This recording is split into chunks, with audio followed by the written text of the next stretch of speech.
have to start with some basics. Round of applause, people. Round. That's it, Ron. Be a leader. I've had a lot of interesting jobs. I've been a waitress and a barista. Naturally, what else do you do with degrees in theater and philosophy? I sold encyclopedias door to door. To the astonishment of my children, I predate the internet.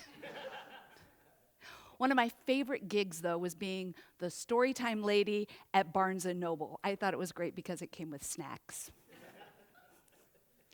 That's where I learned that all the best stories begin. Once upon a time, there was a brave and beautiful princess who was utterly invincible. Okay, it's my story. I can embellish. She left the safety of home at a young age to work 15-hour days on a fishing boat in the Bering Sea for a year and a half. I didn't say she was very bright.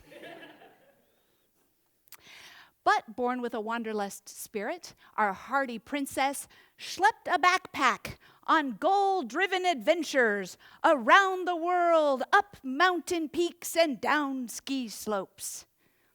Our intrepid princess even traversed the rocky terrain of entrepreneurship with a dash of talent and a heap of hard-working devotion.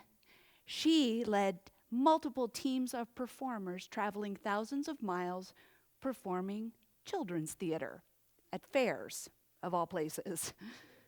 She even invented and patented the world's first play-based hand-washing attraction, but that's really another story. She served on boards, won awards, and drove big Fords. Everyone knew this was one tough princess. Then one day, March 8th, 2014, this princess opened her eyes to a whole new world. The ceiling was the color of a pale manila folder, the walls a matching bland. One whole wall, including the door, was made of glass. On the other side, blurry green and blue figures moved about purposefully. A garishly bright light penetrated every corner. More lights blinked on complex machines with ever-changing information in the form of numbers. So many numbers. Electrical cords and tubes snaked across surfaces and draped from poles like living vines. Elisa? Elisa, can you hear me? Elisa? Sweetheart, it's Mom. If you can hear me, squeeze my hand. Honey, I'm right here. They're taking really good care of you. Elisa? You've been in an accident. Yes.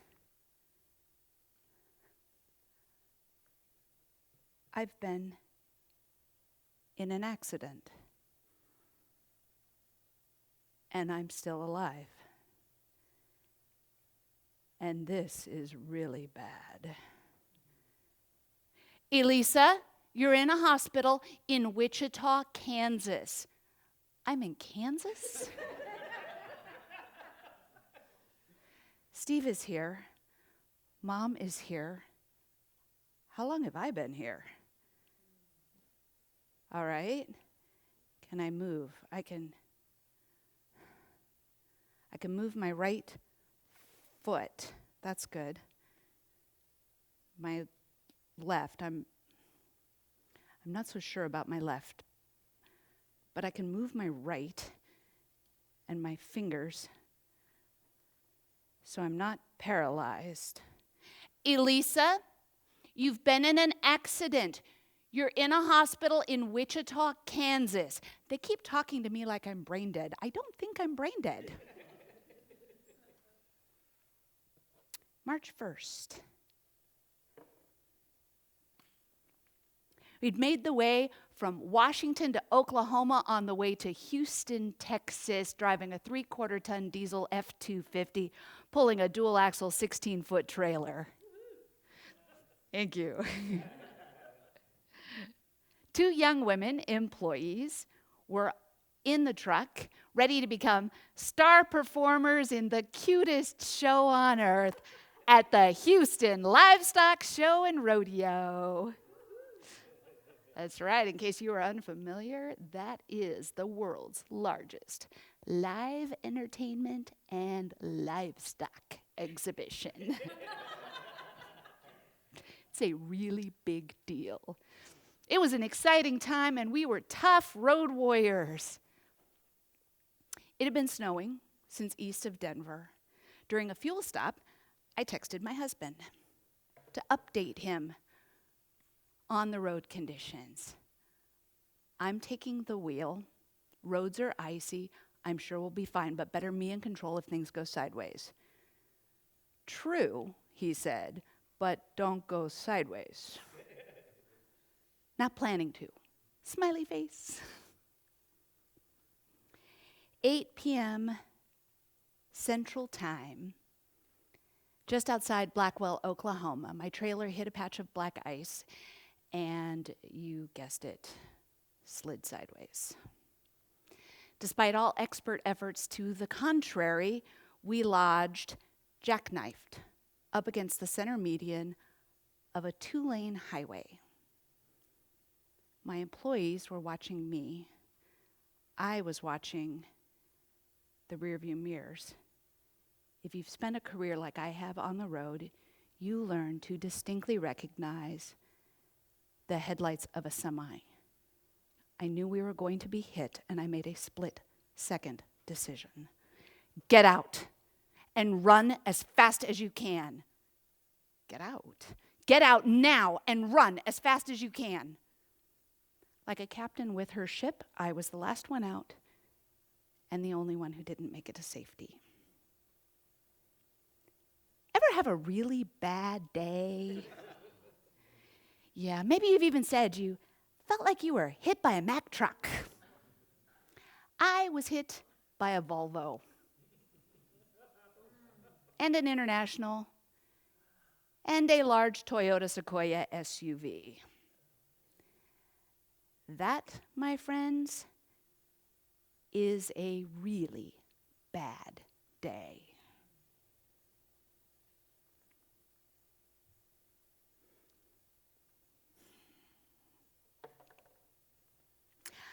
I was hit outside the vehicle, thrown 30 yards, and impaled on a guardrail. An ambulance carried me over 65 miles in an ice storm to the nearest Trauma 1 center in Wichita, Kansas. I arrived at the ER, not breathing on my own, no discernible pulse, eyes fixed and dilated, blood gushing out of my left side. 1,800 miles away, my husband got the call.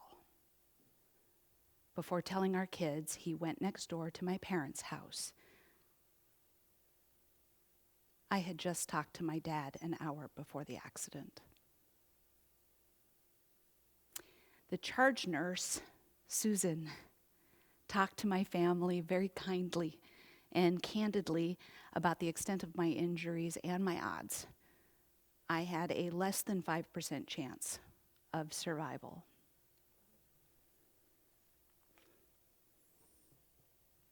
I had multiple broken ribs, a collapsed lung, punctured diaphragm, lacerated kidney, broken leg, broken hand, and a traumatic brain injury. But that wasn't the bad news. My pelvis was shattered in what they call a book fracture. It folded in half. This is my pelvis. Not a statement you normally hear at a keynote speech. My fancy erector set there was updated in December with a 9-hour spinal surgery, but I'm jumping ahead. The night of the accident, large chunks of bone protruded from gaping wounds on my left side. The bleeding was uncontrollable. Surgeons had to embolize or block off 2 arteries on the left, 1 on the right. The tremendous damage and blood loss caused my kidneys to fail and for me to lose all of the gluteal muscles on the left side. I'm going to pause right there and let that sink in.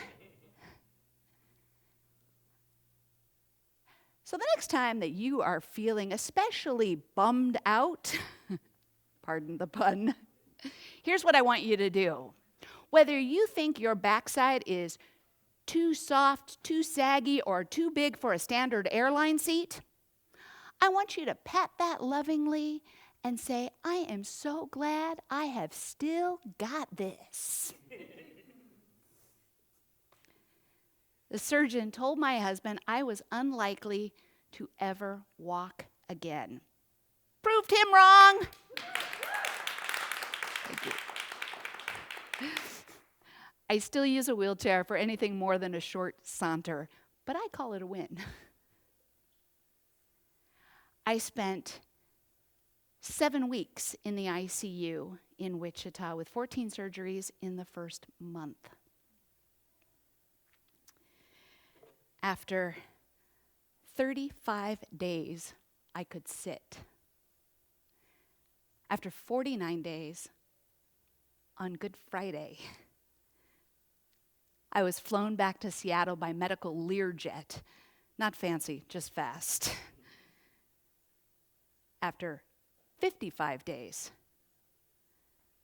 I could stand. After 105 days, I finally made it home. Immediately after that photo, I broke down for the first time, sobbing. I made it. I made it. I made it.